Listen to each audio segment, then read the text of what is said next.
In my last video, I mentioned how I love Fate Zero and the perfect conclusion it has for its series, which adroitly, oh yeah, look at those AP English words, presented the show's main message. So today, I wanted to talk about my favorite moment from Fate Stay Night Unlimited Blade Works, the ideal ideological successor to the message that Fate Zero stated. For most of Fate Zero, the various characters all stand with their own unique ideologies and near equal importance in the story, which makes the show feel like it isn't bound to one protagonist. Rather, it's a story of 7 partnerships, having a physical and ideological war where everyone has some level of intellectual prowess or reason for why they can be such a presence in the war. Even characters that, as the series progresses, begin to feel less important than others still hold ideologies that, while radical, are extremely interesting to process, because in some twisted way, they still think that their ideology is sound. However, the war eventually approaches its final 2 contenders, and Kiritsugu becomes more of an anti-hero protagonist with arguably the most confidence in his ideology, right there next to Gilgamesh and Iskander. Kiritsugu's ideology is essentially utilitarianism in its most extreme and literal way. He sees the world in an almost extremely black and white manner, where the lives of the many outweigh the lives of the few, no matter what, every time. War is a battlefield, and abstract, intangible principles like morality are only shackles. But ironically, Kiritsugu's ideology comes from an almost naive, overly idealistic wish to rid the world of violence through the magic of the Holy Grail. Save everyone. And on this crusade to save everyone, he will kill as many people as it takes, because the lives of the many, being everyone, will always outweigh any amount of people he will kill or sacrifice along the way. Oddly enough, despite being arguably the most cold-blooded character of the show, Kiritsugu holds the purest wish, just a desperate man who wanted to save the world. However, despite the confidence Kiritsugu had in his ideology and the resolve he carried for his entire life, the Grail denies his ideology, and through a gruesome scene, dismantles everything he stood for. And then, after everything is said and done, after Kiritsugu has lost everyone, the entire city is destroyed, and everyone dies. Kiritsugu, a man whose sole desire in life was to save everyone, is forced to watch as he frantically tries to save anyone from this disaster, but he can't. Everyone is dying, he is failing, his ideals are failing him, and that is the painful truth of Fate Zero, that there is no such thing as a perfect ideology. But the thing is, there's one boy barely alive, one person left to save. Kiritsugu managed to save one life in the entire journey. One single life. Everything that his ideologies stand for would make this one life seem trivial against the many lives that have already been lost. But there is this unspeakable joy and gratitude that is etched across Kiritsugu's face. The boy described Kiritsugu's face as so grateful that it was debatable which one of them had truly been saved. And this beautiful, complex moment is one of the reasons why I love Fate Zero and Kiritsugu so much. But perhaps you're now thinking, wow, Rathor, I thought this was going to be a video on your favorite moment from Unlimited Blade Works, not Depression 101 with Fate Zero.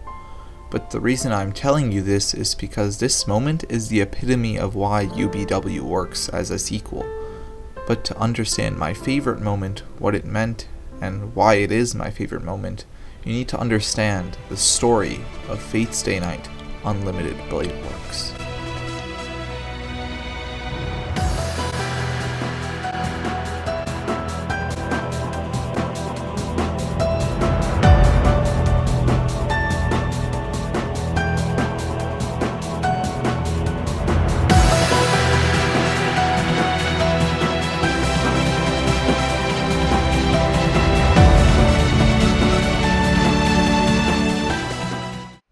Unlimited Blade Works takes place 10 years after the story of Fate Zero, with a much more traditional narrative structure, following our protagonist, the boy Kiritsugu found in the fire and adopted, Shiro Emiya.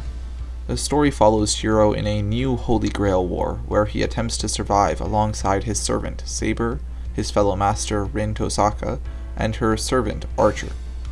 So we're about to go into spoiler territory for Unlimited Blade Works, so before the people who have only seen Fate Zero leave, trust me, if you love Fate Zero, you will love this moment of UBW, so please watch it. You will probably like it because it's an overall solid show. Shiro can be annoying at times, but trust me, it's all worth it. And if it doesn't make any sense when you're done, come back to this video so we can talk about it. And even if it doesn't make sense, come back so we can talk about how cool it was.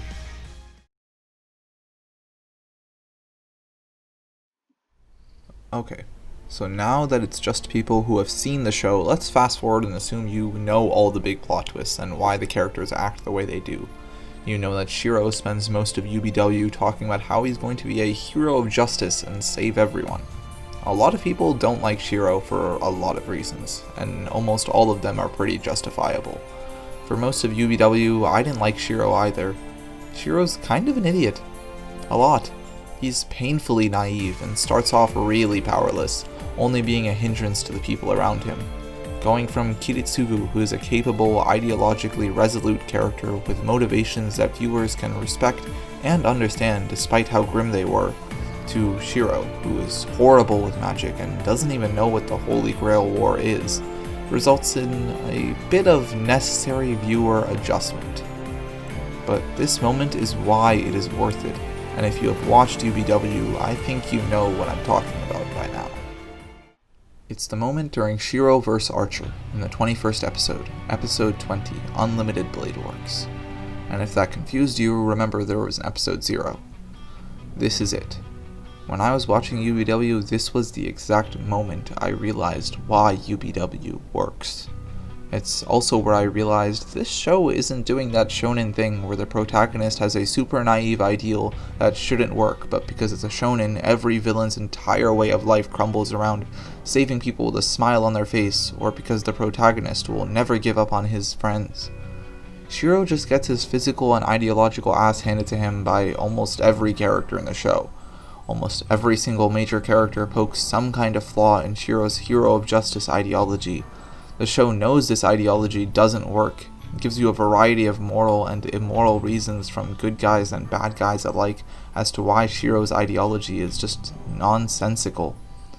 Rin proves that Shiro can't keep sacrificing himself and hold the weight of being this hero of justice because he has people that love him, and those people don't want Shiro to get hurt. His actual future self, who lived through his ideals, tells him that it didn't work out, and spends the entire show pointing out every flaw, from the fact that they are borrowed ideals from his father that he barely understands, that the line between who to save and who to kill is so blurry that it causes more bad than good, and that humanity is flawed, so no matter how many he saves, it won't help. And oddly enough, Shiro doesn't really think they're wrong. Often he acknowledges when Rin or Archer are right, and it's strangely mature.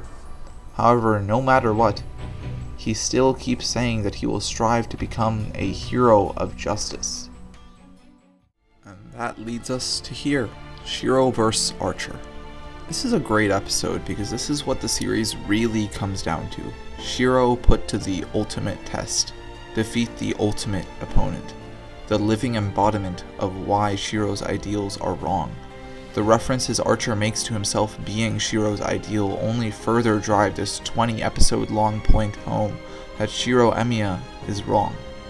They fight, and each blow and sentence seems to crack at the strong persona and confidence that Shiro has carried for so long. Honestly, I didn't even like Shiro that much until after this moment, but you still feel bad for him. He's so broken and battered. He's getting his ass handed to him, but he keeps getting up. It's just stupid. Your ideals aren't worth fighting this hard for, so why do you keep getting up?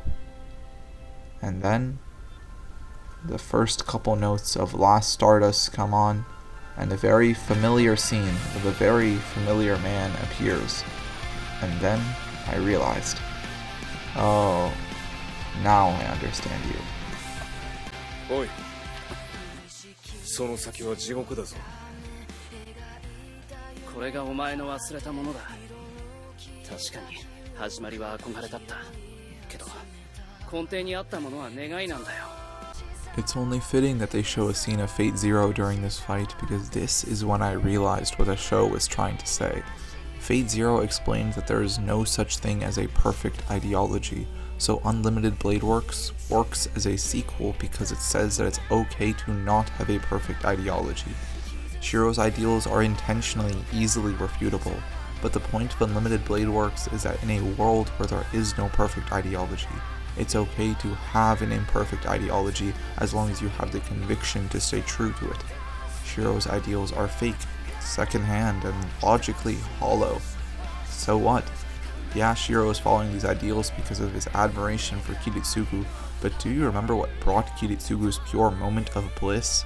In the flames of the Fuyuki fire, it was a moment where Kiritsugu's ideals were proven wrong, when he learned the value of one life. And honestly, when I look back to this moment, I don't even know what I'm supposed to refer to it as, hence why I've just been calling it this moment. Everything we are shown in the scene is something we have seen before. They don't say anything new that they haven't said before in some way, shape, or form. Shiro isn't unlocking any new power that he didn't have before or changing his ideals at all. So what is in this scene, and why does it evoke such a strong emotional reaction from me? The most I can come up with is that this scene is just a reminder of that pure moment between Kiritsugu and Shiro, and how they both found meaning in their fundamentally flawed lives. In both of their lowest moments, it was each other that gave them the drive to keep going.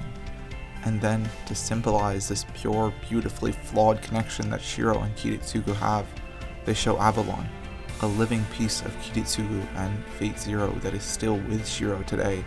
How even in death, Kiritsugu's blessing remains, healing Shiro's wounds.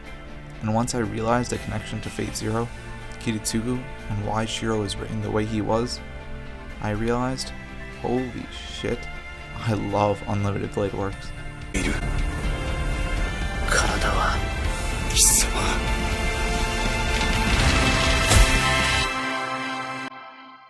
剣でできている。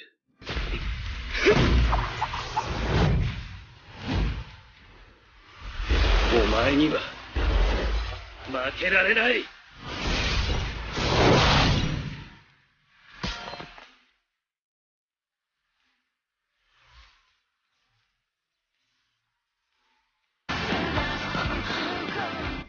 Hi guys, thanks for watching.